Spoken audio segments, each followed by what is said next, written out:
What if Neville Longbottom was the chosen one, using weaponized, flesh-eating plants to brutally hunt down the Death Eaters who destroyed his family? Welcome to this dark AU. Before we dive into the story, hit subscribe, drop a like, and leave a comment to check in for today's roll call. Let's get started. The scar on Neville Longbottom's right shoulder did not look like a lightning bolt.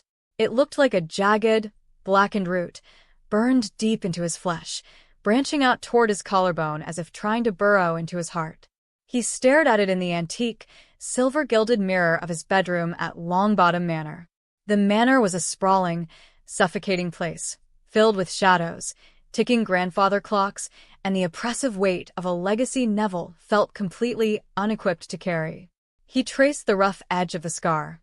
It didn't hurt, not usually, but today, the morning of his departure for Hogwarts School of Witchcraft and Wizardry, it felt like it was pulsing with a phantom heat.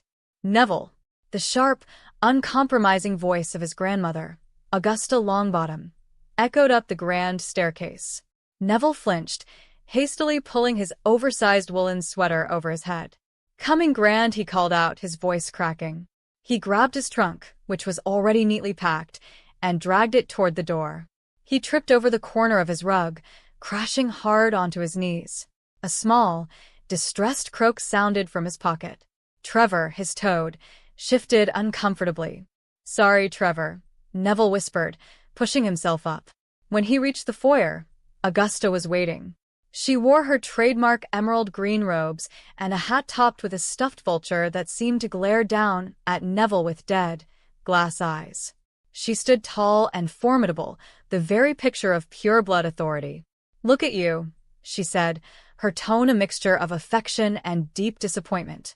She adjusted his collar with swift, rough tugs. "Slouching. A Longbottom does not slouch, Neville. Especially not you. Do you think the Dark Lord slouched when he came to our door?" Neville swallowed hard, staring at the floorboards. "No, Gran. You are the boy who lived," she reminded him, her voice echoing in the vast, empty entrance hall. "The one the prophecy spoke of. Your father, Frank, was one of the bravest Aurors the Ministry ever saw. Your mother, Alice, was a lioness. They sacrificed their minds so that you could survive that night, so that you could one day finish what began 10 years ago. You must be strong. You must not be clumsy." "I'll try, Gran." "Trying is not enough. The wizarding world will be watching you today, Neville. They will expect a hero." Neville felt a familiar, suffocating tightness in his chest. A hero. He couldn't even manage a simple levitation charm without setting a feather on fire. His magic always felt congested, misaligned, like trying to force a river through a blocked pipe. The only place he ever felt competent was in the manor's sprawling greenhouses, where the magic of the soil and the silent, slow breathing of the plants made sense to him. But nobody wrote prophecies about boys who were good at repotting bouncing bulbs. "Let us go," Augusta commanded, tapping her walking stick. "The Hogwarts Express waits for no one, not even the chosen one." 200 miles away, in the heart of London, number 12, Grimmauld Place shook with the force of a localized explosion. A cloud of plaster dust billowed out of the second-floor drawing room, followed by a loud, barking laugh. "Not bad, prong slit, but you telegraphed the wand movement." A blind troll could have seen that blasting curse coming. 11-year-old Harry Potter coughed, waving a hand to clear the dust. He grinned, his emerald green eyes alight with adrenaline. Unlike the soot-stained room, Harry looked perfectly at ease. His unruly black hair was longer than most boys his age, framing a face that was sharp, confident, and completely unscarred. "I telegraphed it to distract you," Harry countered, stepping out of the dust cloud. He didn't raise his wand. Instead, he flicked his wrist sharply. A heavy, velvet armchair across the room suddenly shot forward, hurtling directly at the tall, dark-haired man standing by the fireplace. Sirius Black barely had time to widen his eyes before he threw up a shield charm. The chair slammed into the invisible barrier and splintered into pieces. Sirius lowered his wand, whistling low in appreciation. "Wandless banishing," Sirius noted, brushing a stray splinter off his leather jacket. "And nonverbal, too." You've been practicing behind my back, Harry. You told me never to fight fair, Harry said, casually tossing his wand in the air and catching it. I did, Sirius agreed, walking over and pulling his godson into a rough, affectionate headlock. And James is probably spinning in his grave seeing you use Slytherin tactics, but Lily... Oh, Lily would be terrifyingly proud. Harry laughed, wrestling out of Sirius's grip. Growing up in the ancient, magically fortified Black family home hadn't been typical, but Harry wouldn't trade it for anything. Sirius had raised him not just as a ward, but as an apprentice. Unburdened by the crushing expectations of saving the world, Harry was free to simply be brilliant. Sirius had taught him that magic wasn't just incantations from a textbook. It was intent, willpower, and survival. You got everything packed? Sirius asked, his tone shifting to something slightly more serious as he looked at the clock. The train leaves in 2 hours. Trunks by the door. Hedwig is already in her cage, Harry replied. Sirius rested a heavy hand on Harry's shoulder. Listen to me, Harry. Hogwarts is the best place in the world, but it's full of politicians in training. Dumbledore, the ministry brats, the pure-blood elitists, they're all going to want a piece of you because of who your parents were. But you don't owe them anything. You're a Potter, and you're my heir. You bow to no one. Understood. Understood, Harry said easily. And if Professor Snape, gives you a hard time, you have my express permission to put fire crabs in his desk. Harry grinned wickedly. I'll pack extra. Platform 9 3/4 was a sea of steam, screeching owls, and tearful goodbyes. Neville kept his head down, desperately trying to blend in, but it was impossible. Is that him? Look at his shoulder. You can see the top of the scar? He looks smaller than I imagined. The whispers followed him like a swarm of angry bees. Augusta gave him one final, curt nod before striding away, leaving Neville completely alone with his heavy trunk. He dragged it onto the train, sweating profusely, bumping into knees and doors, offering stuttered apologies to annoyed older students. He finally found an empty compartment near the back of the train. He hauled his trunk up, collapsing onto the plush seat with a heavy sigh.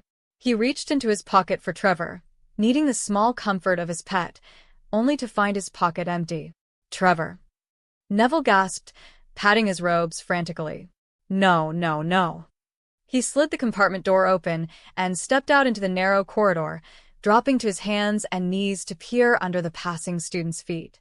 Trevor? Has anyone seen a toad? Looking for something, Longbottom? Neville froze.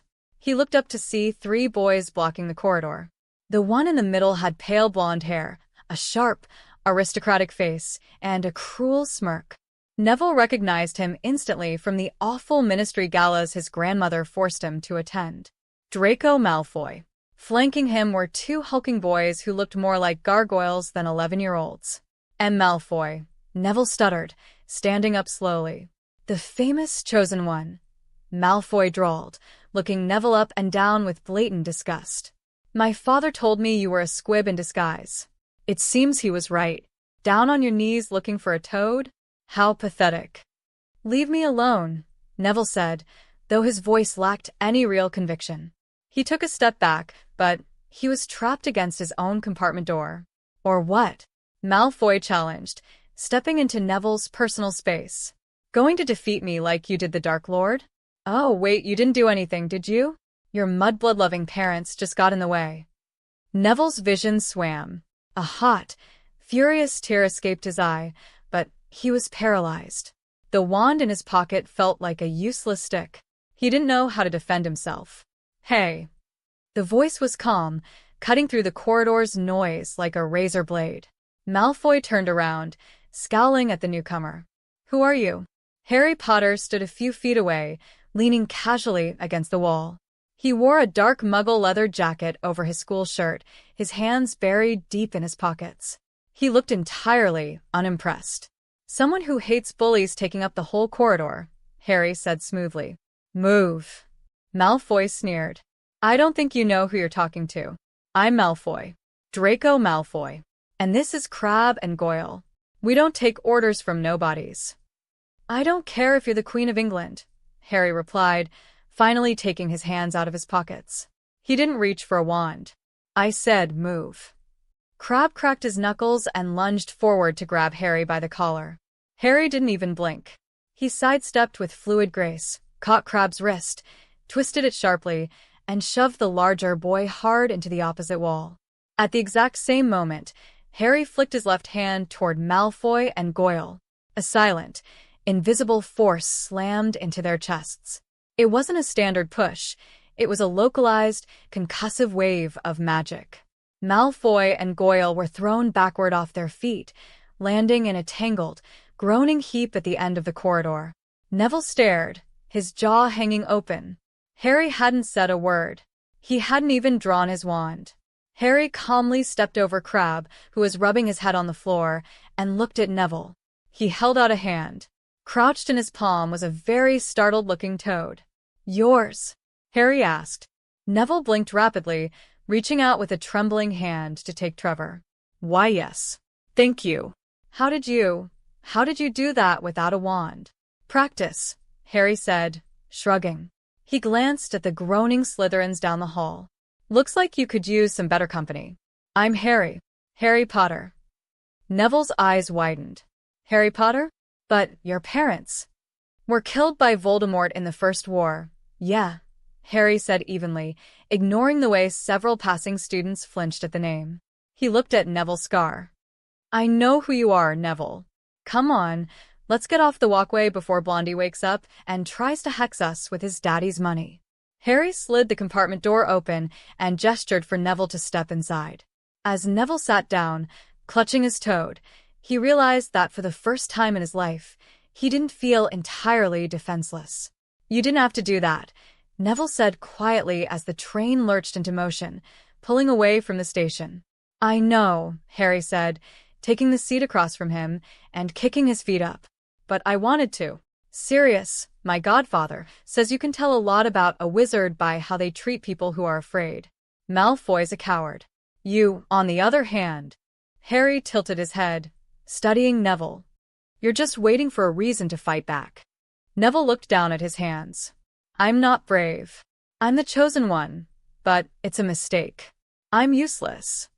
My godfather says the ministry is full of idiots, so they probably got the prophecy wrong anyway, Harry said with a dismissive wave.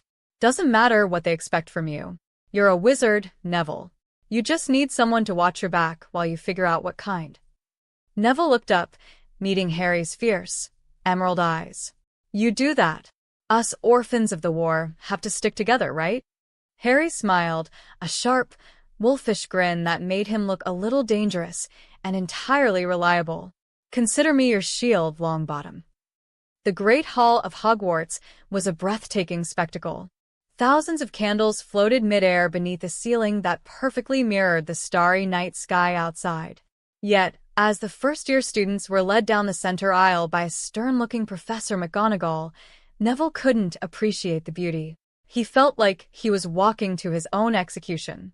At the front of the hall sat the staff table, and in the center, on a golden throne, was Albus Dumbledore. The ancient wizard's blue eyes locked onto Neville the moment he entered the room, tracking his every clumsy step. When I call your name, you will put on the hat and sit on the stool to be sorted, Professor McGonagall announced, unfurling a long roll of parchment. Names were called. Malfoy went to Slytherin before the hat even touched his head. Then came the P's. Potter, Harry. The whispers broke out immediately, though they were a different flavor than the ones for Neville. Potter? The Potter boy. I heard he was raised by that madman, Sirius Black. Harry ignored them all. He walked up to the stool with the same casual arrogance he'd shown on the train. He sat down, and McGonagall dropped the frayed, ancient sorting hat onto his head. Silence stretched. 10 seconds. 20. Suddenly, the seam near the hat's brim tore open like a mouth, and it shouted, Gryffindor. The table on the far left erupted in cheers. Harry took off the hat, handed it back to a slightly surprised McGonagall, and jogged over to the Gryffindor table, taking a seat and shooting Neville an encouraging wink. Longbottom, Neville. The Great Hall went dead silent. The silence was heavier, more suffocating than the whispers. Neville felt his legs turn to lead. He stumbled on the first step leading to the dais, almost tripping over his own robes. A few older students snickered, but a sharp look from Dumbledore silenced them. Neville sat on the stool, his heart hammering against his ribs like a trapped bird. The hat was dropped over his eyes, plunging him into darkness. A small, dusty voice whispered directly into his mind. The boy of prophecy. A heavy burden for such narrow shoulders. I don't want it, Neville thought desperately. Please just put me in Hufflepuff. I like plants. I'm quiet. I don't want to fight anyone. Hufflepuff? The hat mused. Yes, you have a fierce loyalty and a capacity for hard work. But Hufflepuff is a house of peace. And I see very little peace in your future, Mr. Longbottom. I'm not brave. Neville argued internally. I'm scared of everything. Courage is not the absence of fear, the hat replied, its voice turning grave. It is acting in spite of it. Beneath this terror, there is a deep, dark well of wrath. A desire to right the wrongs done to your blood. You want to hide, but your soul screams for justice. No, please. If I put you in Hufflepuff, you will wither. You need the fire to forge your iron. Better be. Gryffindor, the hat shouted to the entire hall. The Gryffindor table exploded into the loudest applause of the night. Neville felt sick. He took the hat off with trembling hands and practically ran to the table, ignoring the backslapping from the older students. He slid into the empty space right next to Harry. See. Harry bumped his shoulder against Neville's. Told you we were sticking together. Welcome to the Lion's Den, Neville. Neville looked up at the staff table. Severus Snape, a man with sallow skin and greasy black hair, was glaring at Harry with naked hatred, but his eyes flicked to Neville with cold calculation. Next to him, a twitchy man in a purple turban, Professor Quirrell, was staring fixedly at his plate. I don't think I belong here, Neville whispered to Harry under the noise of the feast appearing on the golden plates. The hat doesn't make mistakes, Harry said, piling roast beef onto his plate. If it put you here, it means you've got teeth, Neville. You just haven't figured out how to bite yet. The first few weeks of term were a miserable blur for Neville. He managed to melt his cauldron in potions, getting a severe dressing down from Professor Snape. He broke his wrist in his first flying lesson, humiliated in front of the entire Slytherin and Gryffindor houses. The only class where he found a shred of peace was herbology, where his intuitive handling of the volatile fang geranium earned him a rare, genuine smile from Professor Sprout. Through it all, Harry was his shadow. When Malfoy tried to steal Neville's Remembrall, Harry summoned it right out of the Slytherin's hand from 20 feet away. When older students tried to corner Neville in the corridors to ask about his scar, Harry appeared out of nowhere, his wand twirling in his fingers, offering to practice his jinxes on anyone who didn't scatter. Harry was a prodigy. The professors were baffled by his skill level, often deducting points for his sheer, unchecked rebellion, only to award them back when he perfectly executed fifth-year spells in a first-year charms class. He was a force of nature, and he had chosen to wrap that protective storm entirely around Neville. But no amount of protection could stop the morning mail. It was a brisk Tuesday morning in October. The great hall was filled with the usual chatter and the clinking of silverware when the morning owls descended. A large, gray screech owl dropped the Daily Prophet directly into Harry's scrambled eggs. Harry muttered a curse, pulling the newspaper out of his food. He shook the grease off the front page, intending to read the Quidditch scores, but he froze. Neville, who was sipping pumpkin juice, noticed Harry's sudden rigidity. Harry's emerald eyes were wide, fixed on the moving black and white photograph taking up the entire front page. "Harry, what is it?" Neville asked. Harry didn't answer immediately. He slowly lowered the paper, sliding it across the wooden table toward Neville. The headline was printed in massive, screaming block letters. Mass breakout from Azkaban. Ministry in crisis. Below the headline was a moving picture of 3 people standing behind iron bars. They looked deranged, their eyes hollow and mad, their faces gaunt. But they were laughing, a silent, terrifying, manic laugh that made Neville's blood run cold. He didn't need to read the caption. He knew those faces. They were etched into the deepest, darkest nightmares he'd had since he was a toddler. Bellatrix Lestrange. Rodolphus Lestrange. Rabaston Lestrange. The ones who, Harry started, his voice uncharacteristically quiet. My parents, Neville whispered, the sound barely escaping his throat. The great hall seemed to tilt on its axis. The roaring noise of hundreds of students faded into a high-pitched ringing in Neville's ears. He couldn't breathe. The jagged scar on his shoulder suddenly burned with a fiery, excruciating agony, as if a hot iron had been pressed directly to the nerve. He clutched his shoulder, gasping for air, sliding off the bench. Neville. Harry was beside him in an instant, gripping his arm tightly, hauling him back up. Hey. Look at me. Breathe. They're out, Neville gasped, his eyes wild, darting around the great hall as if expecting Bellatrix Lestrange to drop from the enchanted ceiling. They did it. They tortured them until their minds broke. And now they're out. They're coming for me, Harry. I'm the chosen one. They're going to finish the job.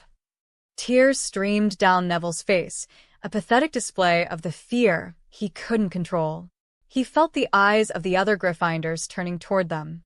The whispers were starting again. But Harry didn't look at the crowd. He gripped Neville by the collar of his robes, yanking him close, forcing Neville to meet his intense, unwavering gaze. Listen to me, Harry hissed, his voice low, vibrating with a sudden, dark intensity that Sirius Black would have been proud of. Let them come. Neville stopped hyperventilating, shocked by the sheer conviction in Harry's tone. You're not a victim, Neville, Harry said, his eyes blazing. Not anymore. If they step 1 foot near this castle, if they come within 100 miles of you, they aren't going to find a scared little boy. I don't know how to fight, Neville choked out. Then I will teach you, Harry vowed, letting go of Neville's collar and smoothing it down. I'll teach you everything Sirius taught me. The Ministry lock up their monsters, Neville, but they forget that the rest of us have teeth, too. We aren't going to run from them. Neville looked down at the newspaper. The faces of the Lestranges mocked him from the page. He thought of his mother, handing him empty gum wrappers in the closed ward of St. Mungo's, unable to recognize her own son. The terror was still there, sitting heavy in his chest, but as he looked at Harry, the prodigy, the protector, the orphan who understood the exact shape of his grief, something else sparked beside the fear. It was anger. Pure, unadulterated wrath. Your soul screams for justice, the Sorting Hat had said. Neville slowly reached out and flipped the newspaper over, hiding the Lestranges' faces against the wood of the table. He took a deep, shuddering breath, the burning in his scar fading to a dull ache. Okay, Neville said, his voice dropping an octave, losing its usual tremor. He looked at Harry. Teach me how to fight. The castle felt different after the breakout. To the other students, the Azkaban escape was a thrilling, terrifying piece of gossip. To Neville, it was a ticking clock. The shadows in the corridors stretched longer, the suits of armor seemed to watch him, and every unexpected loud noise made his heart hammer furiously against his ribs. It happened on a rainy Thursday afternoon. Neville and Harry were taking a shortcut to the Gryffindor common room through a disused corridor on the 4th floor. The rain lashed against the high windows, drowning out their footsteps. Suddenly, an old, brass-handled wardrobe at the end of the hall rattled violently. Neville stopped dead in his tracks. What was that? Probably just Peeves trapped in a cabinet again, Harry said, reaching into his leather jacket to draw his wand. Stay back. I'll check it. Before Harry could reach the handle, the wardrobe burst open. The temperature in the corridor plummeted. The stone floor frosted over. Stepping out of the darkness of the cabinet was a woman. She was gaunt, with pale, sunken cheeks and a wild tangle of dark, matted hair. She wore ragged prison robes, and her dark eyes were wide with a feverish, manic glee. In her hand, a crooked wand was pointed directly at Neville. "It'll bitty baby Longbottom," Bellatrix Lestrange cooed, her voice a sickly sweet sing-song that scraped against Neville's eardrums like rusty iron. "Did you miss me? Your mummy and daddy miss me. Shall we send you to join them?" Neville's wand slipped from his trembling fingers, clattering loudly against the stone. His knees buckled, sending him crashing to the floor. The air was trapped in his lungs. He was 5 years old again, hiding behind a sofa while the screaming tore through his childhood home. Crucio! Bellatrix shrieked, slashing her wand down. Harry didn't hesitate. He stepped smoothly in front of Neville, shielding him entirely. He didn't cast a shield charm. He took a deep breath, his emerald eyes hardening into polished jade, and roared an incantation Sirius had spent months drilling into him. Expecto Patronum. A blinding, brilliant silver light erupted from the tip of Harry's wand. It didn't just form a shield, it coalesced into a massive, solid shape. A magnificent silver stag burst forth, its antlers scraping the ceiling. The stag charged, lowering its head and slamming into Bellatrix's chest. Because it wasn't Bellatrix. The creature let out a distorted, unnatural shriek as the stag hit it. The boggart exploded into a cloud of black smoke, retreating instantly into the wardrobe. The brass doors slammed shut, and the stag vanished into silver mist. Harry turned around, dropping to his knees beside Neville, who was hyperventilating, his eyes rolled back slightly. Neville! Hey, look at me! It wasn't her. It was a boggart. A shapeshifter. It's gone. It took 5 minutes of Harry talking in a calm, steady voice for Neville to stop shaking enough to stand. When they finally made it to their empty dormitory, Harry didn't say a word. He went straight to his trunk, unlocked it, and pulled out a small, rectangular piece of glass. Sirius Black, Harry said clearly into the mirror. A moment later, the glass shimmered, and Sirius's aristocratic, slightly stubbled face appeared. He smiled, but it faded the moment he saw Harry's grim expression and Neville huddled on his bed in the background. Harry? What's happened? Are you hurt? We ran into a boggart, Harry said flatly. It turned into Bellatrix. Neville froze. Sirius's face tightened. He looked past Harry to Neville. Neville, come here. Neville slowly walked over, looking ashamed. I'm sorry, he whispered to the mirror. I'm a coward. You are an 11-year-old boy who just saw his worst nightmare, Sirius corrected firmly, his voice lacking any pity. Pity was useless. Fear is natural, Neville. Panic is a choice. When the real Bellatrix comes, and she will, your wand cannot shake. You have to find an anchor. I don't know how, Neville admitted, tears of frustration welling in his eyes. Harry can cast a Patronus. I can't even cast a basic disarming charm without dropping my wand. Then stop trying to be Harry, Sirius said bluntly. Stop trying to be your father. A wand is a tool, Neville. If a hammer doesn't work for you, you find a different weapon. What are you good at? Neville wiped his eyes, confused. Nothing. Just dirt. Plants. Sirius's eyes gleamed with a sudden, sharp understanding. Then you make the earth fight for you. Magic isn't just sparks from wood, kid. It's life. It's venom. It's roots. If you can't outduel them, outgrow them. The mirror went blank, but the words echoed in the silent dormitory. Neville looked down at his hands. They were still slightly stained with potting soil from that morning's class. A strange, quiet calm began to settle over him. Greenhouse 3 was strictly off-limits to first-year students. It housed flora that could bite, poison, or strangle a wizard if mishandled. But Professor Sprout had made an exception for a small group of students to help her repot some mature venomous tentaculous saplings. The greenhouse was stiflingly hot and smelled of rich compost and ozone. Harry stood near the back, keeping a watchful eye, while Draco Malfoy and his cronies grumbled about the dirt ruining their robes. Now, pay attention, Professor Sprout warned, wiping sweat from her brow. The tentacula is highly aggressive. If you approach it with hesitation, it will sense your fear and strike. You must be firm, but respectful. Do not try to overpower it with magic. Guide it physically. Malfoy stepped up first, looking disdainful. He reached out with a dragonhide glove, but before his fingers even brushed the terracotta pot, a thick, thorny vine lashed out like a whip, wrapping tightly around his wrist. Malfoy yelped, trying to yank his arm back, which only made the vine tighten. Get it off! Get it off me! Immobulus! Sprout cast, freezing the plant long enough to pry Malfoy free. He stumbled back, nursing his wrist, his face flushed with embarrassment. Anyone else care to try? Sprout asked, sighing. Neville stepped forward. He didn't look at the other students. He didn't look at Harry. He looked only at the writhing, dark green plant. It was covered in sharp thorns and pulsed with a faint, angry red glow. He didn't draw his wand. He took off his thick dragon-hide gloves, dropping them onto the table. Mr. Longbottom, what are you doing? Sprout gasped. The gloves. They agitate it, Professor, Neville said softly.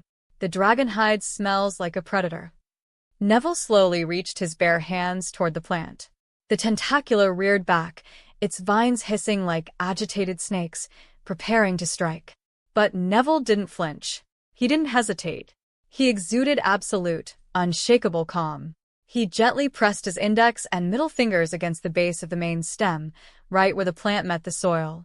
He hummed a low, vibrating note in his throat, a trick he'd taught himself in the Longbottom greenhouses to soothe agitated Flutterby bushes. The tentacula froze. The angry red glow faded to a docile, soft green. The thorny vines, which had been poised to rip his skin to shreds, slowly lowered, curling lazily around Neville's bare wrists like affectionate pets. Neville effortlessly lifted the plant by its root ball, turning it perfectly and set it into the larger pot, packing the magical compost around it with swift, confident movements. The plant actually seemed to lean into his touch. The greenhouse was dead silent. Even Malfoy was staring in shock. Professor Sprout looked at Neville as if she were seeing him for the first time. Merlin's beard, she breathed. 50 points to Gryffindor, Mr. Longbottom. I have never seen a wizard command a tentacula like that. It's a gift. Neville looked down at his dirt-stained hands. Sirius was right. He couldn't cast a perfect shield charm. He was slow and clumsy with a wand. But here, with the soil and the roots, he wasn't clumsy. He was a god. He looked back at Harry, who was grinning fiercely from the shadows of the greenhouse. Neville didn't smile back, but a hard, determined glint settled into his eyes. He had found his weapon. The great hall was bathed in the warm, orange glow of thousands of floating jack-o'-lanterns. The Halloween feast was in full swing, and for the first time in weeks, Neville actually felt relaxed. He was eating a massive slice of pumpkin pie while Harry debated Quidditch tactics with the Weasley twins down the table. Then, the heavy oak doors of the great hall burst open. Professor Quirrell sprinted down the center aisle, his purple turban askew, his face pale with sheer terror. The hall fell completely silent as he reached Dumbledore's chair. Troll, Quirrell gasped, clutching his chest. In the dungeons. Just thought you ought to know. He then promptly collapsed face first onto the stone floor in a dead faint. Pandemonium erupted. Students screamed, scrambling over the benches. Dumbledore had to fire off several loud, purple firecrackers from his wand to restore order, commanding the prefects to lead the students back to their dormitories.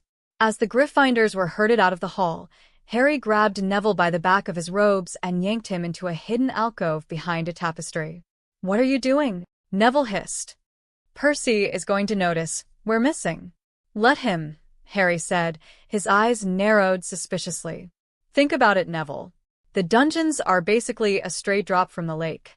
How does a massive, stinking mountain troll get past the wards, walk all the way into the castle, and end up in the dungeons without anyone noticing until the feast?"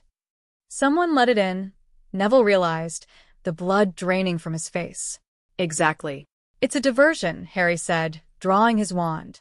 "And I know where they're diverting us from." They broke away from the crowd, sprinting up the moving staircases toward the third floor. Dumbledore had explicitly warned them at the start of the year that the third-floor corridor on the right-hand side was out of bounds to anyone who didn't wish to die a painful death. Naturally, Harry had assumed it was hiding something incredibly important. As they slipped into the forbidden corridor, the air grew instantly frigid. The stone walls were slick with condensation. "Keep your eyes peeled," Harry whispered, leading the way. They didn't make it to the end of the hall. Stepping out from the shadows of a stone archway was a figure cloaked entirely in black. A hood obscured its face, but the sheer, suffocating aura of dark magic rolling off it made Neville's scar flare with white-hot agony. Neville stumbled, clutching his shoulder. Well, A raspy, echoing voice hissed from beneath the hood. The boy of prophecy. Delivered right to me. Get away from him, Harry yelled. He whipped his wand forward. Reducto. A beam of blue light shot toward the figure, powerful enough to shatter a boulder. The cloaked figure merely swatted it away with a lazy flick of a pale hand. The spell hit the wall, showering them in stone dust. A spirited defender, the figure mocked, but ultimately useless. The figure raised a wand, and a jet of sickly green light, the killing curse, tore through the air. Harry, move. Neville shoved Harry hard to the side. The curse missed Harry by an inch, blowing a massive crater into the stone floor where he had just been standing. Harry scrambled to his feet, unleashing a rapid-fire volley of stunners, cutting curses and bludgeoning hexes. He fought with the speed and precision of a trained oar, but the cloaked figure was impossibly fast, deflecting every spell with contemptuous ease. With a flick of its wrist, the figure sent a shockwave of dark magic that threw Harry backward into a suit of armor. The metal crumpled with a sickening crunch, and Harry slumped to the floor, stunned and bleeding from a cut on his forehead. The figure turned its attention fully to Neville, gliding forward slowly. Your parents fought better, boy. Neville's terror threatened to drown him, but then he looked at Harry, bleeding on the floor because of him. The terror vanished, replaced by an inferno of rage. I'm not my parents, Neville gritted out. He didn't reach for his wand. Instead, he plunged his hand deep into the oversized, enchanted pocket of his robes. He pulled out a fist-sized, dark purple seed pod that throbbed like a beating heart. He had swiped it from Greenhouse 3 earlier that week. What is that? A toy. The figure laughed. It's a Snargaluff pod, Neville said, his voice deadly calm. He threw the pod as hard as he could at the stone floor directly beneath the figure's feet. The pod shattered. Instantly, an explosion of thick, thorny, whip-like vines erupted from the floor with the force of a bomb. The vines lashed out violently, seeking anything with a pulse. They wrapped around the cloaked figure's legs, tearing through the black fabric and biting deep into the flesh beneath. The figure let out a shriek of actual pain. It slashed its wand, setting the vines on fire, but the magical plant secreted a thick, acidic sap as a defense mechanism, extinguishing the flames and searing the figure's skin. Realizing it was trapped and losing time, the cloaked figure snarled in fury. With a massive burst of dark magic, it blasted the remaining vines apart, turned into a column of black smoke, and fled down the corridor, disappearing into the night. Neville didn't wait. He rushed over to Harry, pulling him out of the crumpled armor. Harry groaned, opening his eyes. Did you get him? Harry mumbled. I got him, Neville said, pulling Harry to his feet. Come on. We need to get out of here before the professors arrive. As they limped back toward Gryffindor Tower, Neville looked at the crushed remains of the Snargaluff pod on the floor. His hands weren't shaking. It wasn't a Death Eater, Harry said, pressing a bag of enchanted ice to his bruised ribs. They were sitting in the deepest corner of the Gryffindor common room, long after the rest of the house had gone to sleep. Death Eaters use wands. They duel. That thing, it moved like a wraith. The magic felt wrong. Cold. Neville was staring into the dying embers of the fireplace. The phantom pain in his scar was finally subsiding. It knew who I was. It mentioned my parents, but it didn't stay to fight when things got difficult. It was desperate. It was trying to get past us. To whatever is guarding the end of that corridor, Harry finished.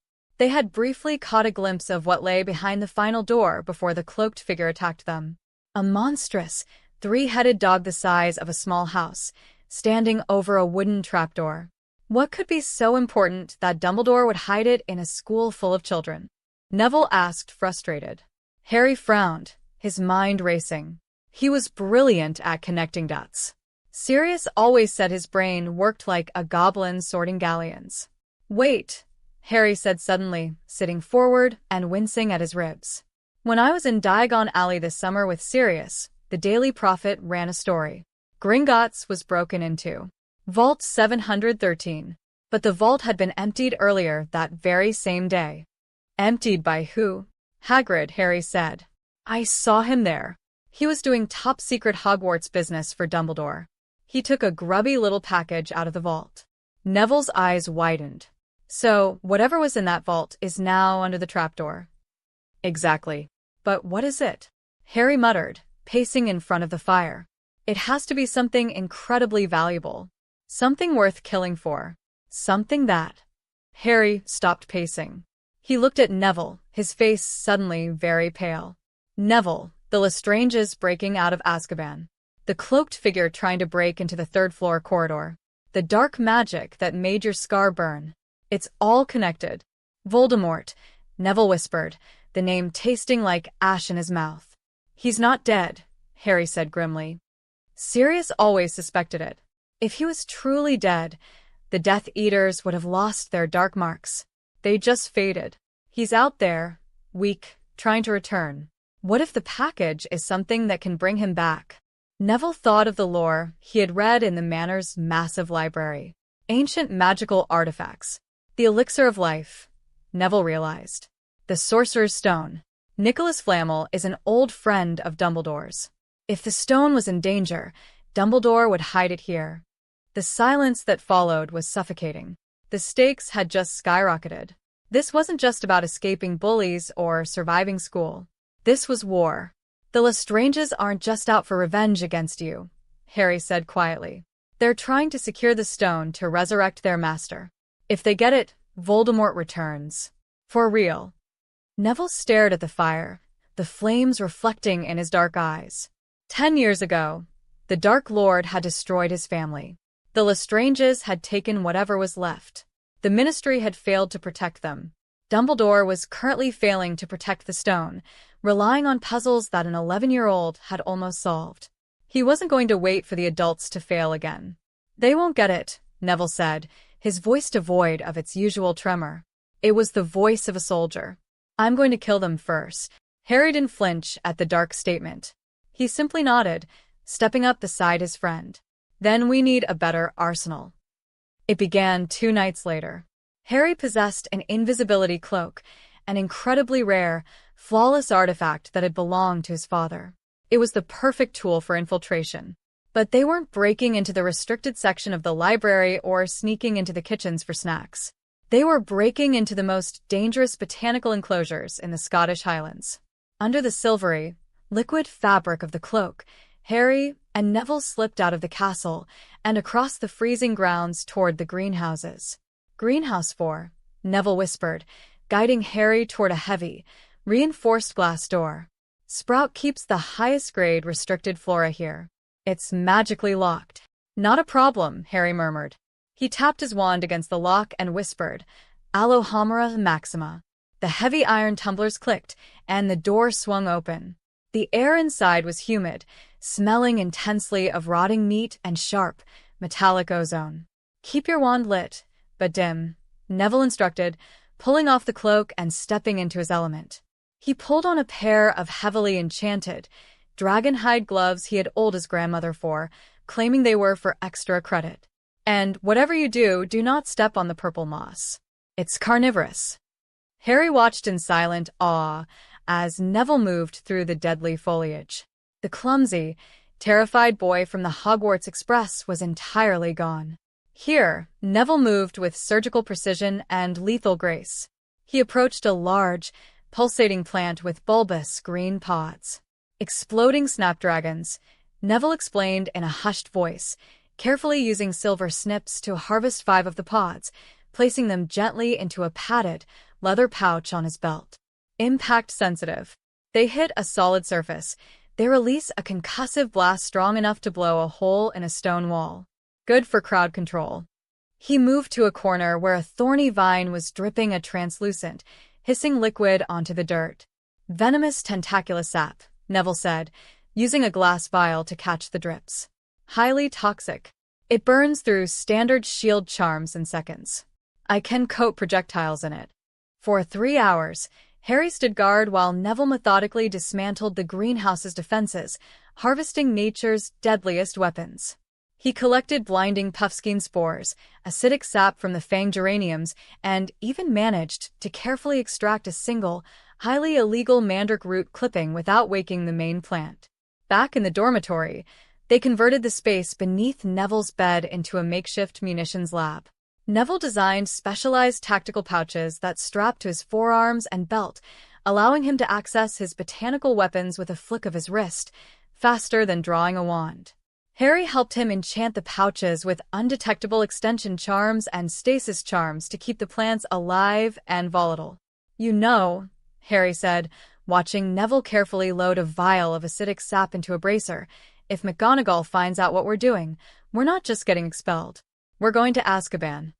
"They'll have to catch us first," Neville replied, strapping the bracer to his forearm and pulling his sleeve down to conceal it. Neville stood up, rolling his shoulders. The jagged scar on his collarbone was hidden beneath his shirt, but he could feel its weight. He looked at Harry.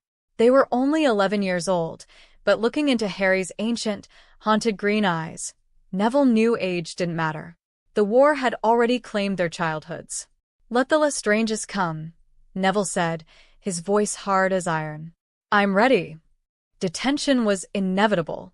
You couldn't sneak around a magically sentient castle with pockets full of illegal, highly volatile flora without eventually tripping a ward. It was Argus Filch, the miserable caretaker, who finally caught them out past curfew in mid-November. Harry had smoothly taken the blame, claiming he was sleepwalking and Neville was trying to guide him back. Professor McGonagall hadn't bought a word of it, docking Gryffindor 50 points and assigning them detention with Hagrid. "Serves you right," Malfoy had sneered the next morning at breakfast. Harry had simply smiled and covertly vanished the chair out from under the Slytherin, sending Malfoy crashing to the stone floor. Now, at 11 o'clock at night, Neville and Harry were trudging through the dense, oppressive gloom of the Forbidden Forest. Hagrid led the way, his massive crossbow loaded, while his boarhound, Fong, sniffed nervously at the roots. "Keep your eyes peeled," Hagrid muttered, holding up a massive lantern that cast long, skeletal shadows against the ancient trees. "Summit's been killin' the unicorns. Found one dead, Wednesday. We're gonna see if we can find the poor beast that's hurt tonight." Neville kept one hand resting casually on his belt, where his leather tactical pouches were hidden beneath his heavy winter cloak. He felt the faint, rhythmic thrumming of a devil's snare pod against his hip. It was comforting. They split up at a fork in the path. Hagrid took the left, sending Neville and Harry down the right path with Fong. "Send up red sparks if you're in trouble," Hagrid instructed. The forest grew colder the deeper they went. The silence was heavy, broken only by the crunch of dead leaves beneath their boots. Harry had his wand drawn, its tip glowing with a faint, steady light. Suddenly, Harry stopped, throwing an arm out to halt Neville. He extinguished his wand. "Listen," Harry breathed. Ahead of them, through a thicket of thorn bushes, came the sound of hushed, frantic voices. Harry gestured for Neville to follow, and the two boys dropped to a crouch, creeping silently toward the sound. They peered through the twisted branches into a small clearing. Standing in the center of the clearing, shivering violently, was Professor Quirrell. But he wasn't alone. Stepping out from the shadows of a massive oak tree was a woman draped in ragged, dark cloaks. The moonlight caught her gaunt face and wild, matted hair. Neville's breath hitched in his throat. His hand instinctively flew to the scar on his shoulder, which was beginning to prickle with a familiar, sickening heat. Bellatrix Lestrange. She was physically on the Hogwarts grounds. The wards hadn't stopped her. "You are taking too long, Quirrell," Bellatrix hissed, her voice dripping with venom. She paced around the trembling professor like a starved wolf. "The Dark Lord grows impatient. He is weak. He needs the elixir." The beast." Quirrell stammered, his usual fake stutter suddenly sounding very real. "Hagrid's M-monster. It guards the trapdoor. I cannot get past it without raising the alarm. Then find a way to soothe it, you pathetic worm." Bellatrix snarled, stepping into Quirrell's space and driving the tip of her crooked wand under his chin. "My master shares your miserable body, and you fail him at every turn. Dumbledore suspects nothing. The Ministry is chasing shadows in London. The stone is right above our heads. Bring it to him, or I will peel your skin from your flesh and wear it into the castle myself. Please. The blood. The unicorn blood sustains him for now. Quirrell whimpered. Half measures. Bellatrix spat in disgust, lowering her wand. I will not wait in the filth of this forest forever. You have until the winter holidays.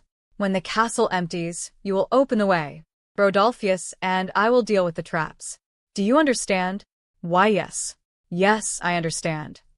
Neville's heart was hammering so loudly he was sure Bellatrix could hear it. He reached for his belt, his fingers brushing the clasp of an exploding snapdragon pod. He had a clear shot. He could blow her back into the trees right now.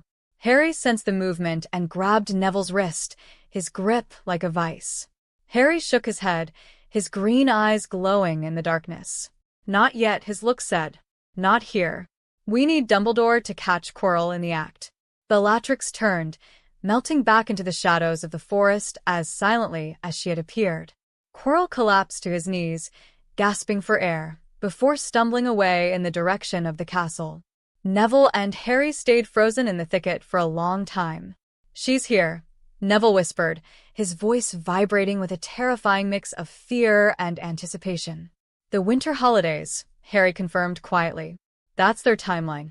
They're going for the stone when the school is empty. Then we make sure the school isn't empty, Neville said, releasing his grip on his botanical weapon.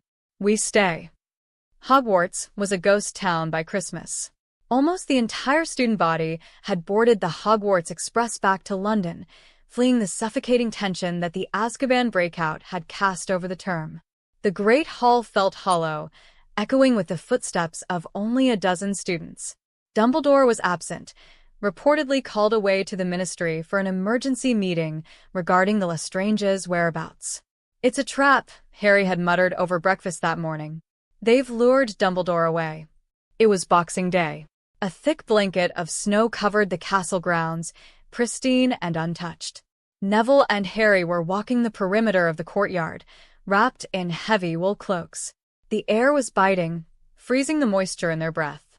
Quirrell hasn't made a move yet, Harry noted, his eyes scanning the tree-line of the forbidden forest. He's still in his office. I checked the Marauder's map, Sirius smuggled to me. Before Neville could reply, the hairs on the back of his neck stood up. The air pressure in the courtyard suddenly dropped. Crack. The sound of apparition echoed like a gunshot across the snow. The anti-apparition wards had held, forcing the intruder to materialize just outside the courtyard gates, but they were already moving. A wizard in a heavy black dueling cloak vaulted over the wrought iron gate. He didn't wear a Death Eater mask, but his face was scarred and cruel, a mercenary, a hired wand. He raised his wand, pointing it squarely at Neville. The Lestranges send their regards, boy, the mercenary rasped. Confringo. A blinding blast of orange fire shot across the courtyard. Harry moved on instinct. Protego Maxima. A shimmering golden dome erupted from Harry's wand, deflecting the blasting curse. The explosion threw snow and shattered stone high into the air. Get behind the pillars, Harry shouted, shoving Neville backward. The mercenary didn't hesitate. He unleashed a furious, rapid-fire volley of lethal curses, sickly purples and toxic greens that scorched the snow and shattered the ancient stone of the courtyard. Harry stepped out from cover, entirely in his element. He didn't fight like an 11-year-old. He fought like Sirius Black. He deflected a piercing hex, sidestepped a stunner, and fired back with a bone-shattering reductor curse. The mercenary was forced to dive behind a frozen fountain to avoid being blown to pieces. You're good, kid. The mercenary laughed, the sound muffled by the stone. But not good enough. Sectum Sempra. Harry dodged, but the dark curse clipped his shoulder. The fabric of his cloak ripped open, and blood instantly sprayed across the white snow. Harry grunted, stumbling backward, his wand arm dropping for a split second. The mercenary stepped out, a cruel smile on his face, raising his wand to finish Harry off. He never saw Neville move. Neville stepped out from behind the pillar, his eyes cold and dead. He didn't draw a wand. He flicked his left wrist, popping a sealed vial out of his bracer, and hurled it with pinpoint accuracy. The vial shattered against the mercenary's chest. What the The mercenary looked down, expecting poison. Instead, it was a glowing, emerald green sap. Now, Neville whispered. He threw a second object, a dried, wrinkled seed pod, directly into the puddle of sap on the mercenary's chest. The reaction was instantaneous and horrifying. The devil's snare pod, hyper-fertilized by the mutated sap, didn't just grow, it erupted. Within a fraction of a second, thick, suffocating black vines exploded outward from the mercenary's chest. They whipped around his arms, pinning them to his sides, and coiled tightly around his throat. The mercenary dropped his wand, his eyes bulging in terror as he clawed desperately at the vines. But the harder he fought, the tighter the devil's snare constricted, crushing his ribs with audible cracks. He fell to his knees in the snow, gasping for air that couldn't reach his lungs, his face turning a mottled purple. Neville walked forward slowly, his boots crunching in the snow. He stood over the choking man, his expression completely blank. He watched the mercenary thrash, watched the life start to fade from his eyes. He felt a dark, satisfying warmth bloom in his chest. This was the enemy. This was the kind of man who had ruined his parents. Neville. Harry's voice was strained. He was clutching his bleeding shoulder, staring at Neville with a mixture of awe and caution. Neville, that's enough. We need him alive to interrogate him. Stop the plant. Neville blinked, snapping out of the dark trance. He looked down at his own hands, then at the dying man. With a sharp breath, Neville reached into his pouch, pulled out a pinch of crystallized blue salt, and sprinkled it over the vines. The devil's snare immediately shriveled and fell away, leaving the mercenary unconscious and gasping in the bloody snow. Harry walked over, breathing heavily, and kicked the mercenary's wand away. He looked at the crushed, bruised body on the ground, then looked at Neville.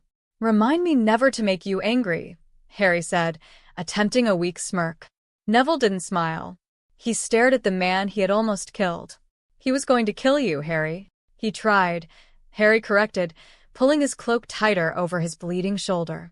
"But he didn't know who he was messing with." "Come on. We need to tie him up and send an owl to the Oars. Then we need to get to the hospital wing." As they levitated the unconscious mercenary back toward the castle, Neville looked at his hands again. They weren't shaking. For the first time in his life, Neville Longbottom felt truly dangerous. The adrenaline crash was brutal.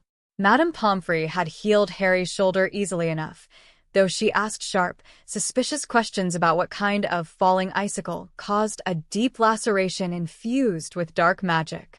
They had claimed ignorance. That night, unable to sleep, Neville wandered the dark, drafty corridors of the castle. His mind was racing. He had nearly killed a man today. It had been easy.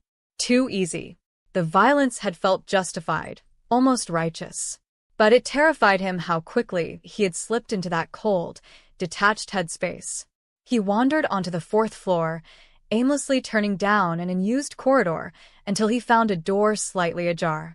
Inside was a dusty, abandoned classroom. The only object of note was a magnificent, towering mirror standing in the center of the room. It had an ornate gold frame and clawed feet. Neville stepped into the room, drawn by an inexplicable pull. He walked up to the mirror and looked into the glass. He didn't see his reflection. Instead, he saw a tall, handsome man with dark hair and kind eyes, wearing the robes of a ministry or. Standing next to him was a beautiful woman with a warm, gentle smile, her hand resting on the man's arm. Frank and Alice Longbottom. But they weren't the broken, hollow shells that lived in the Janus Thicky ward at St. Mungo's. Their eyes were bright and full of life. They looked down at Neville in the mirror and they smiled. His mother reached forward, her hand pressing against the glass from the inside, as if trying to stroke his cheek. Neville's breath caught in his throat. Tears blurred his vision, hot and fast. He reached his own hand up, pressing it against the cold glass, trying to feel her warmth. He wanted this. He wanted it more than he had ever wanted anything in his miserable life. He wanted his parents back. He wanted to be a normal boy, with a normal family, free from prophecies and dark lords and vengeance. It shows you what you want most. Neville jumped, spinning around. Harry was standing in the doorway, the invisibility cloak draped over his arm. He looked exhausted, the skin around his eyes pale. "I saw it the other night," Harry said softly, stepping into the room. "My parents." Sirius was there too, and they were all laughing. "It's called the Mirror of Erist." Neville turned back to the glass. His parents were still there, still smiling proudly at him. "They're perfect," Neville whispered, a sob threatening to break his voice. "They're healthy. They're proud of me." Harry walked up and stood beside Neville. He didn't look at the mirror. He looked at his best friend. "They would be proud of you anyway, Neville." "No, they wouldn't," Neville choked out, the tears finally falling. "They were Aurors. They were heroes. And what am I? I'm a freak who sneaks around weaponizing weeds. I almost murdered a man in the courtyard today, Harry. I liked it. I liked seeing him hurt. That's not what heroes do. That's what Death Eaters do." Harry grabbed Neville by the shoulder, forcing him to turn away from the seductive illusion of the mirror. "Listen to me," Harry said fiercely. "You're not them. The Lestranges tortured your parents for pleasure. You fought today to protect us. There is a difference." "It didn't feel different. It never does," Harry snapped, his voice echoing in the empty room. "Do you think Sirius doesn't wake up screaming from the things he had to do in the First War? Wars aren't won with disarming charms and polite duels, Neville. You do what you have to do to survive, and you carry the weight of it so others don't have to." Harry gestured to the mirror. "That mirror is a trap. It shows you a world that doesn't exist. It makes you soft. We can't afford to be soft right now. The Lestranges are coming. Voldemort is down that corridor." Neville looked at Harry, then looked back at the mirror one last time. His mother's smiling face seemed to fade, replaced by the grim reality of the empty, tortured eyes he saw every Christmas at St. Mungo's. Harry was right. The mirror was a lie. The only truth left in the world was the fact that the people who broke his parents were still breathing. Neville wiped his eyes, his jaw setting into a hard, unforgiving line. "Let's go. We have to prepare." The next morning, an owl delivered a note to Neville at breakfast. It contained a single line of looping script. "Please join me in my office for a lemon drop. A. Dumbledore." Neville knew this was coming. The Aurors had dragged the mercenary away in the middle of the night.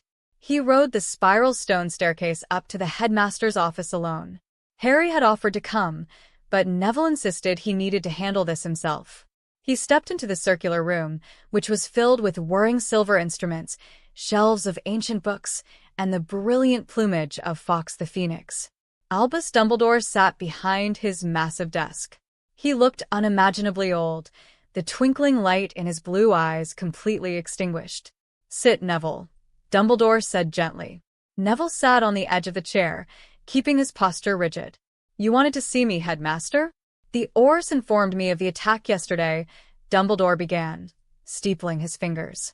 "They also informed me of the state they found the attacker in. They said he was suffering from acute magical strangulation, with traces of highly aggressive, modified botanical magic in his system." Dumbledore looked over his half-moon spectacles directly at Neville. "Professor Sprout tells me you have a remarkable gift. A dangerous one, if not guided by wisdom."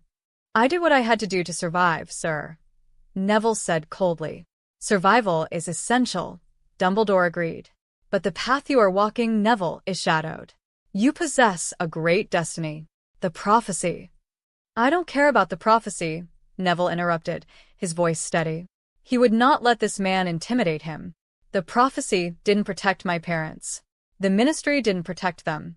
And your wards didn't protect us yesterday." Dumbledore sighed, a profound sadness settling over his features. "I failed your parents, Neville. That is a burden I carry every day. But responding to darkness with brutality will only poison your own soul. You're meant for the light. You must learn forgiveness and patience.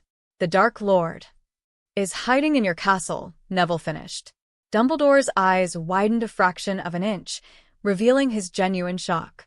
"We know about the stone," Neville said, laying his cards on the table. "We know Professor Quirrell is helping him. We know the Lestranges are coming for it during the holidays. You lured Dumbledore, you away so they could strike." Dumbledore leaned back, staring at the 11-year-old boy before him as if seeing a stranger. "You are remarkably perceptive for your age. But you must not involve yourself in this. It is a matter for the adults. I have returned. The stone is perfectly safe." "The mercenary yesterday thought he was safe, too," Neville retorted. He stood up from his chair. "With respect, headmaster, your strategy involves waiting for them to make a move. You preach forgiveness, while monsters walk free. I am not going to forgive the Lestranges, and I am not going to wait for them to come to me." "Neville," Dumbledore warned, his voice taking on an undeniable aura of power. "I cannot allow you to go down this dark path. I will have your magical pockets searched. I will confine you to your dormitory if I must." "Then you'll have to expel me," Neville challenged, staring directly into the aura of the most powerful wizard in the world without flinching. "Because if Bellatrix Lestrange sets foot in this castle, I am going to end her. And no rule you have will stop me." Neville turned on his heel and walked out of the office, leaving the great Albus Dumbledore in stunned silence. The confrontation didn't happen in the castle. It happened on the edge of the Forbidden Forest, just as the sun began to set on New Year's Eve. Harry and Neville were patrolling the perimeter near Hagrid's hut. Dumbledore had increased the aura presence at the gates, but Harry knew the Lestranges wouldn't come through the front door. They would come through the trees. They were right. Without warning, the wards near the treeline shattered with a sound like breaking glass. 3 figures stepped out of the shadows. Quirrell was in the lead, looking terrified but resolute. Behind him were Bellatrix and a tall, heavily muscled man with a brutal, scarred face, Rabaston Lestrange. The welcoming committee," Bellatrix cackled, spotting the 2 boys. "And no Dumbledore in sight. How perfect."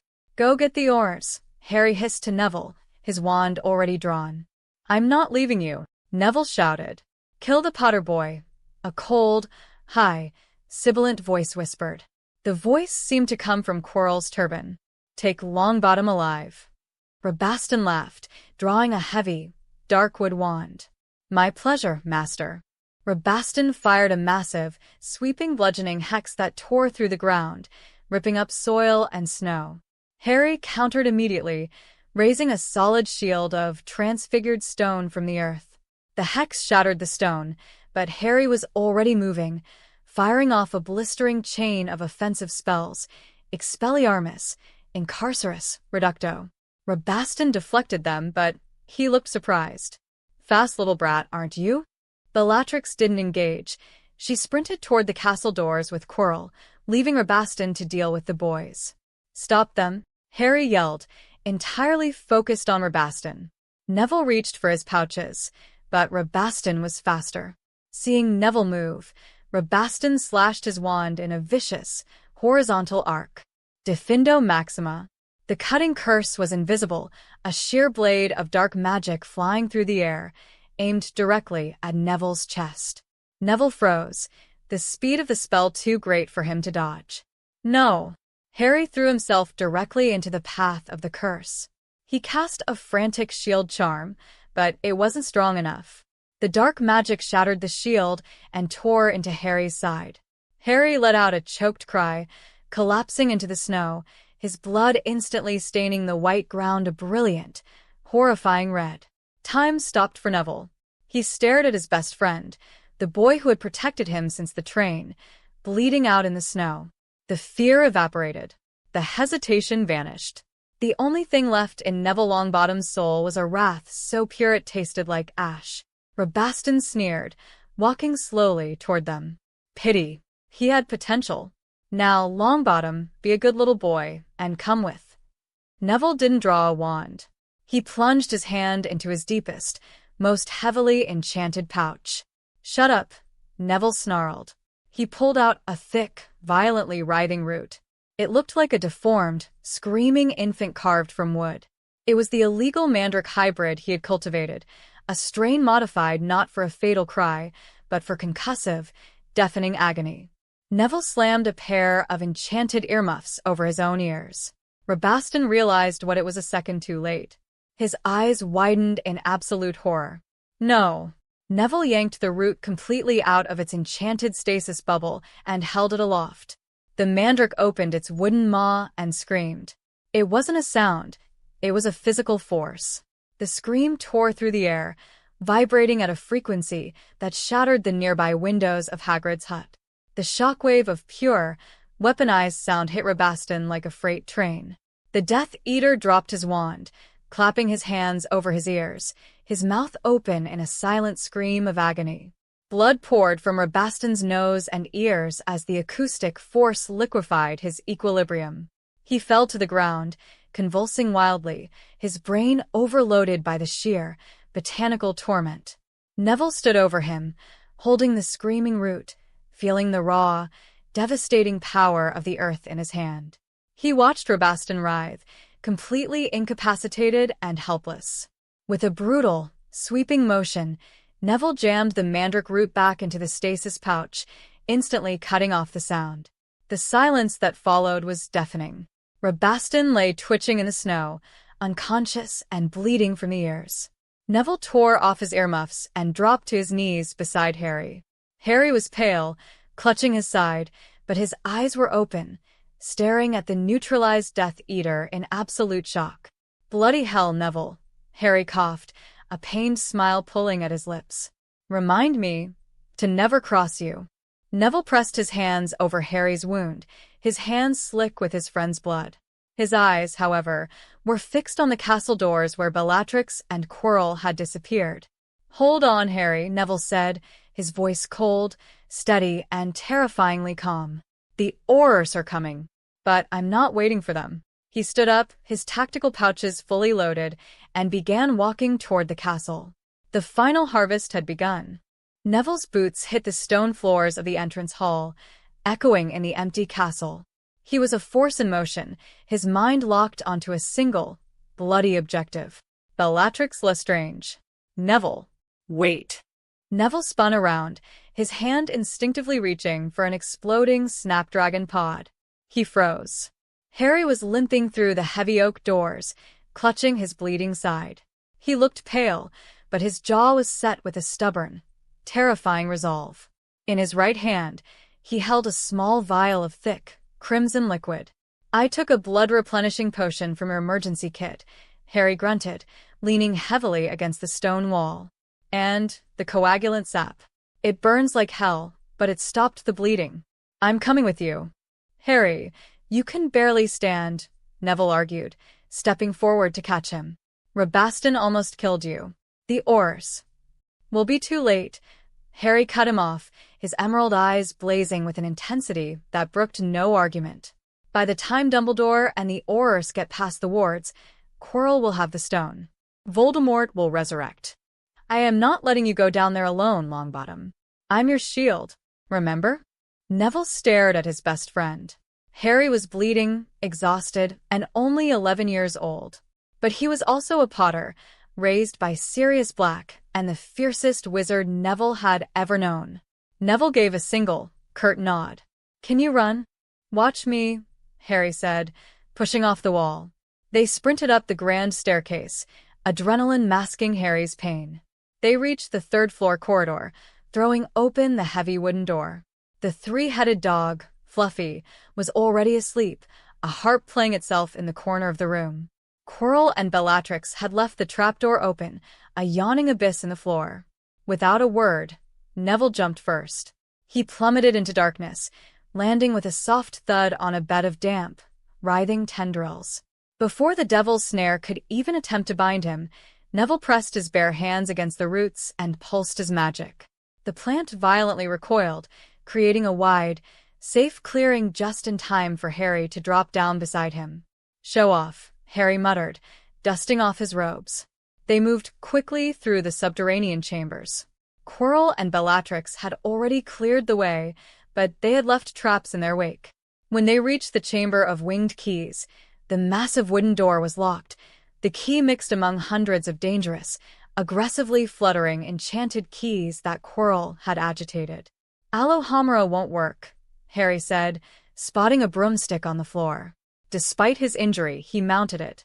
"Cover me." Harry shot into the air like a bullet. The keys swarmed him, darting like daggers. Neville stood on the ground, using precise throws of blinding puffskein spores to disorient the swarm whenever they got too close to Harry's blind spots. Within seconds, Harry snatched the massive, silver key, diving in a steep, terrifying drop to jam it into the lock and wrench the door open. They bypassed a knocked-out mountain troll in the next room, the stench of its blood thick in the air, and entered a chamber filled with potions. Purple fire blocked the exit, and black fire blocked the retreat. Logic puzzle, Harry noted, scanning the parchment left on the table. It took him exactly 40 seconds to decipher Snape's riddle. He handed the smallest bottle to Neville. This gets you through the purple fire. There's only enough for one. What about you? Neville demanded. I'll drink the one for the black fire. I'll stay here and hold the line in case Rabaston wakes up and follows us, Harry said, though his pale face betrayed his exhaustion. Go, Neville. Finish it. Neville gripped the tiny bottle. He looked at Harry, a silent exchange of absolute trust passing between them. Neville downed the potion. It felt like ice sliding down his throat, and stepped through the purple flames. Neville expected to find the mirror of Ariste. Instead, he stepped into a massive, cavernous chamber carved from black marble. The floor was a giant chessboard, the stone pieces shattered and scattered into rubble. Standing amidst the debris, waiting for him, were Bellatrix and Rodolphius Lestrange. Bellatrix threw her head back and laughed, a high, piercing shriek that echoed off the high ceiling. The little blood traitor. Did your mudblood friend die in the snow, Longbottom? Did you come to join him? Rodolphius drew his wand, a cruel smirk on his scarred face. Let me kill this one, Bella. The Dark Lord only needs the boy's blood. He doesn't need his heart beating. No, Bellatrix hissed, her eyes wide with madness. He is mine. I broke his parents. I will break him. Before Bellatrix could cast, a concussive blast of sheer kinetic magic slammed into the heavy wooden doors behind Neville, blowing them entirely off their hinges. Harry Potter strode through the smoke. The black fire had scorched the edges of his cloak, and his face was smeared with soot and blood, but his wand was raised, humming with power. He hadn't stayed behind. He had blasted his way through Snape's magical fire with brute force. You're not touching him, Harry said, his voice dropping into a terrifyingly calm, commanding register. Rodolphius sneered. A resilient little roach. I'll squash him. Rodolphius unleashed a lethal barrage of piercing hexes. Harry didn't shield. He apparat, a rudimentary, desperate crack of magic that Sirius had forbidden him to use, but it worked. Harry vanished and reappeared behind a shattered stone knight, firing a chain of blasting curses that forced Rodolphius back. The chamber descended into absolute chaos. Harry and Rodolphius engaged in a high-speed, brutal duel on the left side of the room. Spells ricocheted off the walls in flashes of blinding green and red. Harry fought like a demon, using transfigured stone shards and relentless, overwhelming offense to keep the larger, more experienced Death Eater off balance. On the right side of the chamber, Neville faced his nightmare. Bellatrix pointed her crooked wand at him. Crucio. Neville didn't freeze. He didn't cower. He dropped to his knee, sliding across the smooth marble floor as the red light of the unforgivable curse scorched the air exactly where his chest had been. As he slid, Neville flicked both wrists. From his right pouch, he hurled a cluster of venomous tentaculous sap vials. From his left, he threw a handful of explosive snapdragon pods. Bellatrix threw up a powerful shield charm, expecting standard spell work. The vials shattered against her magical barrier, coating it in the highly acidic, glowing green sap. The acid immediately began eating through the magical shield, causing it to sizzle and destabilize. A fraction of a second later, the snapdragon pods hit the weakened shield. The explosion was deafening. The concussive force shattered Bellatrix's shield completely, throwing her backward onto the hard stone floor. Her wand clattered out of her grip. Neville was on his feet in an instant, sprinting forward. He didn't draw his wand. He didn't need it. Bellatrix scrambled, her eyes wide with sudden, genuine shock, reaching for her wand. You little, Neville stomped his boot down onto her wrist. He heard the bone crack. Bellatrix shrieked, thrashing wildly. But Neville was already pulling his final, most brutal weapon from his belt. It was a dense, gray bulb, wrapped in thick leather. He slammed it down onto the stone floor directly next to Bellatrix's head. "Meet the blood bramble," Neville said, his voice cold and hollow, completely devoid of mercy. The bulb erupted. Dozens of thick, gray vines, covered in razor-sharp, hooked thorns, exploded outward.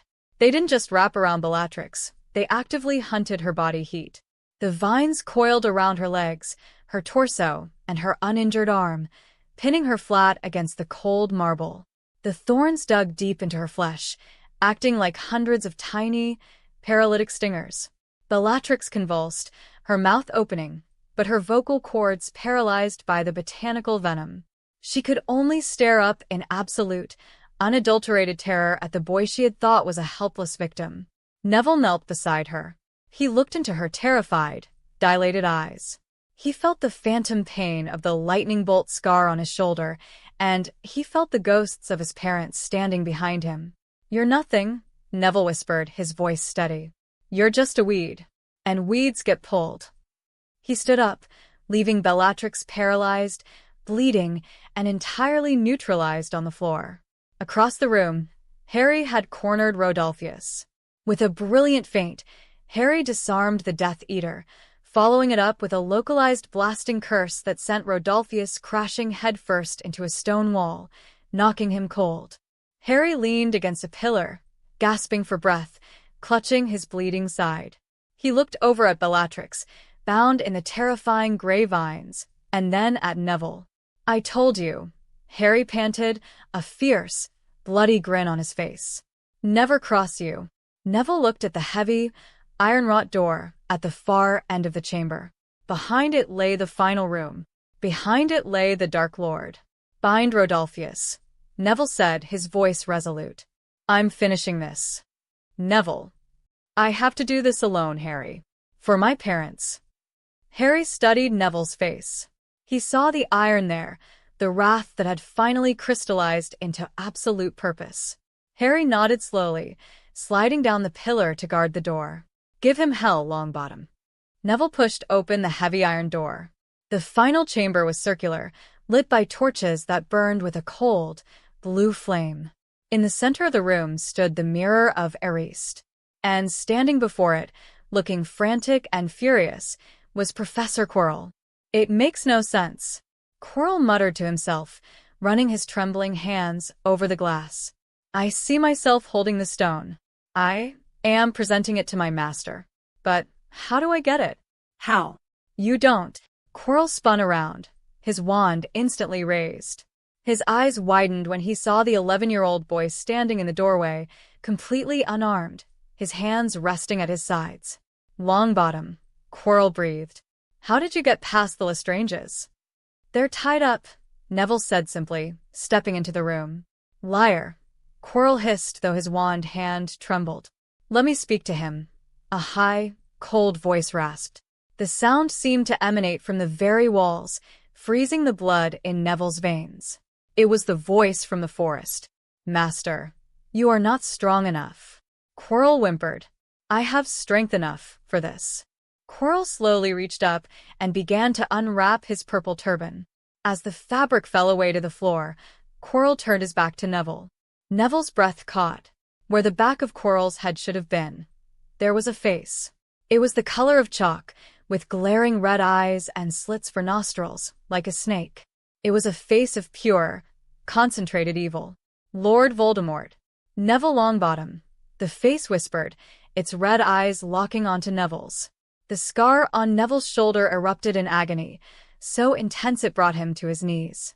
He gripped his collarbone, gritting his teeth to stop himself from screaming. "The boy of prophecy," Voldemort mocked, his voice a sibilant hiss that echoed in the dark chamber. "How disappointing. I expected a warrior. I am faced with a clumsy, frightened child crawling on the floor." Neville forced himself to look up. "I'm not afraid of you." "Bravery," Voldemort sneered. "A foolish Gryffindor trait. Your parents were brave, too." I hear they are quite mindless now. A pity. They were talented duelists.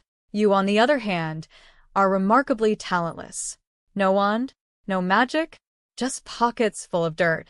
Magic isn't just wands, Neville said, forcing himself to stand. His legs shook, but he locked his knees. He began to walk forward, taking slow, deliberate steps toward the mirror. Stop right there, Quirrell commanded, turning around so he faced Neville, raising his wand. Master, the boy is close. We can use him to get the stone. He desires to stop us. The mirror will show him where it is. Yes, Voldemort agreed. Use the boy. Quirrell lunged forward, grabbing Neville by the collar of his robes, yanking him violently in front of the mirror. Look, Quirrell screamed. Look into the glass. Where is the stone? Neville looked into the mirror of Erist. He didn't see his parents this time. He saw himself. He saw his own reflection, standing tall, reaching into his pocket and pulling out a blood-red stone. His reflection smiled, then casually dropped the stone back into his pocket. Neville felt a heavy weight suddenly materialize in his real pocket. He had the stone. Well, Quirrell demanded, shaking him. What do you see? Neville let his body go entirely limp. He allowed the natural clumsiness that had plagued his childhood to take over. He stumbled, his feet tangling together, and fell heavily into Quirrell's chest. Stupid, clumsy boy. Quirrell spat in disgust, pushing Neville away. But Neville had gotten close enough. In the fraction of a second that his chest was pressed against Quirrell's, Neville reached into his hidden wrist pouch. He palmed a tiny, translucent spore, no larger than a sickle. It was the rarest, most dangerous item he had stolen from Greenhouse 4, a Magus Leech spore. A parasitic plant that didn't feed on sunlight or water, but on pure, concentrated dark magic. As Quirrell shoved him away, Neville slapped his open palm directly onto the bare flesh of Quirrell's wrist. The spore instantly buried itself into the professor's skin. What did you do? Quirrell gasped, looking down at his wrist. A black, jagged vein shot up Quirrell's arm. The Magus Leech had found the darkest, most concentrated source of magic it had ever encountered, the fragmented soul of Lord Voldemort residing in Quirrell's body. And the spore began to feed. Quirrell screamed. It was a sound of absolute, inhuman agony. He dropped his wand, clutching his arm as the parasitic plant rapidly multiplied under his skin. Black, fibrous vines began to burst from Quirrell's pores, seeking more magic to consume. Master! Quirrell shrieked, falling to his knees. Master, it burns! Fool! Voldemort roared, the face on the back of Quirrell's head contorting in fury and pain. Kill him! Kill the boy! But Quirrell couldn't move. The Magus Leech was violently draining the dark magic that was sustaining his corrupted body. Because Quirrell had been drinking unicorn blood to stay alive, his life force was intrinsically tied to that dark magic. As the plant devoured the magic, it devoured Quirrell. His skin began to turn gray and dry, flaking away like old parchment. No! No! Voldemort screamed. The sheer, parasitic draw of the botanical weapon was too strong.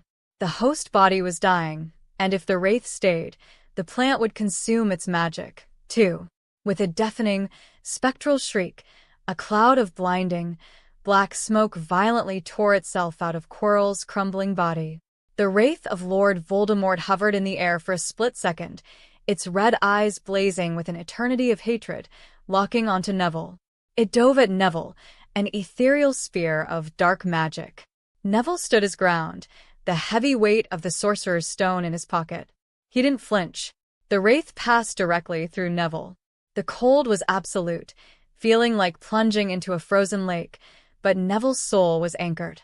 The wraith shrieked in frustration, unable to possess the boy, and blew through the heavy iron doors, fleeing the castle, fleeing into the night. In the center of the room, Professor Quirrell crumbled completely, his body turning to a pile of fine, dry ash.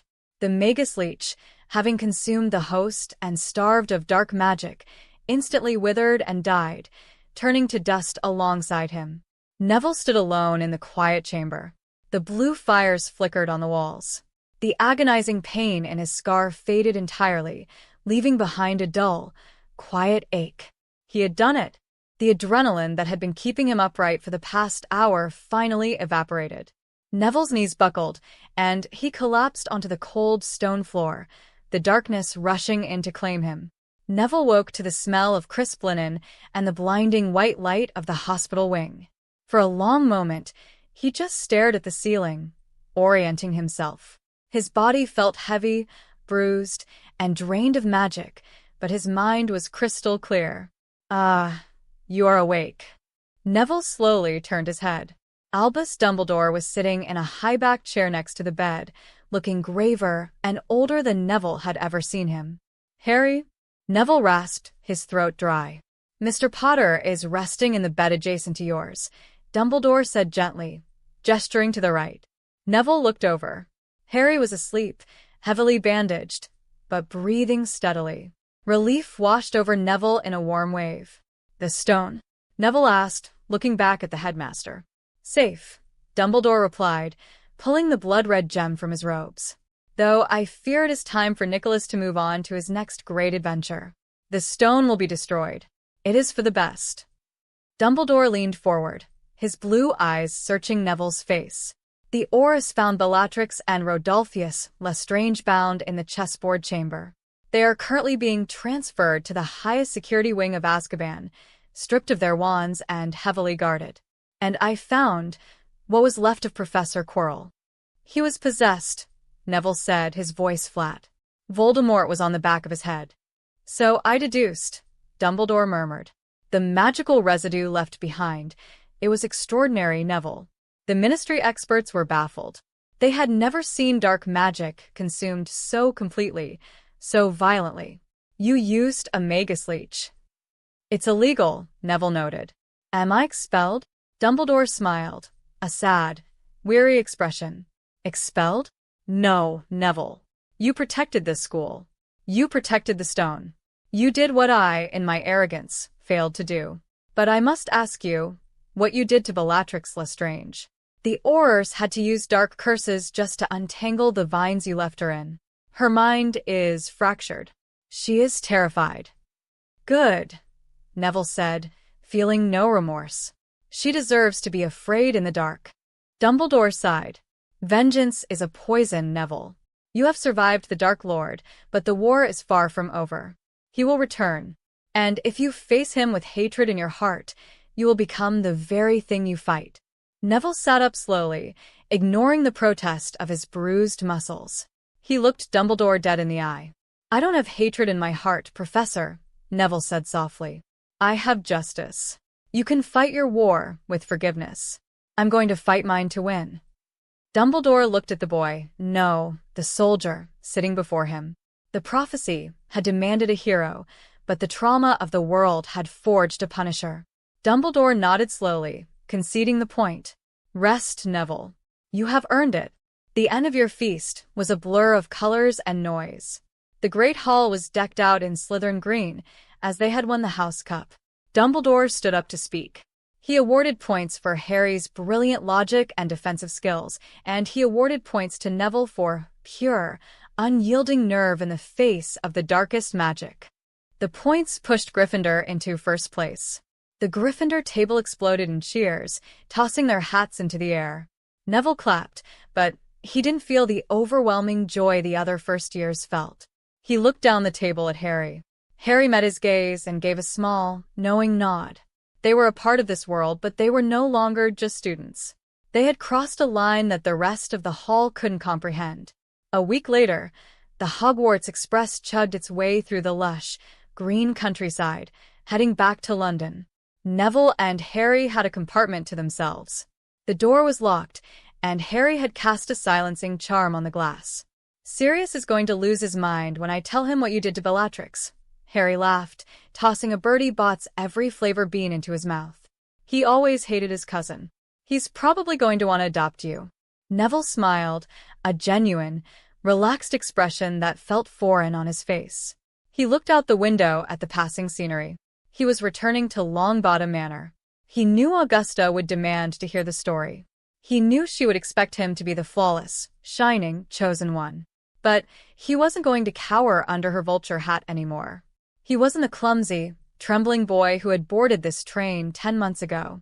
He was Neville Longbottom. He commanded the earth. He had broken the inner circle of the Death Eaters, and he had looked the Dark Lord in the eye and won. "Harry?" Neville asked quietly, turning back to his friend. "Yeah, he's still out there. Voldemort, the Wraith." "I know," Harry said, leaning back and resting his boots on the opposite seat. He didn't look afraid. He looked ready. Let him hide. Let him try to come back. We'll be waiting. Neville reached into his robes, his fingers brushing against the leather tactical pouch strapped to his belt. Inside, a single, perfectly cultivated seed pod rested quietly, waiting for the right moment to bloom. Neville pulled his hand away and let out a long, slow breath. The heavy, suffocating burden of the prophecy that had weighed him down his entire life was finally gone, replaced by a cold, sharp purpose.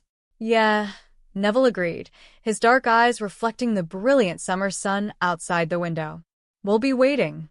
Now, I want to hear from you. If you were in Neville's shoes, would you follow Dumbledore's path of forgiveness or use Neville's brutal botanical revenge?